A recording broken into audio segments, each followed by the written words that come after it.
The UN Convention of Rights of a Child, Article 31 states, "Every child has the right to engage in play and to participate freely in cultural life and the arts." While widely acknowledged as central to children's health, development and happiness, nevertheless the rights in Article 31 don't usually get the attention they deserve. Arts and play is often seen as a pastime. But we at Pickle Factory Dance Foundation know that through arts and movement, imagination grows, capability develops, empathy is exercised, joyous learning is found, and a child's world expands.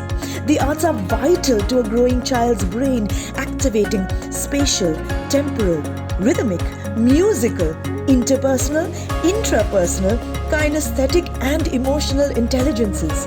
And all children from all backgrounds and all abilities must have access to quality arts encounters. Therefore, through carefully curated workshops, engagements, and shows, we bring artists from all over the world to Kolkata students, connecting curious minds and experienced artists to meet, play, and discover. So help us take more students to performances and more performers to students. Join the #Pickle Factory movement.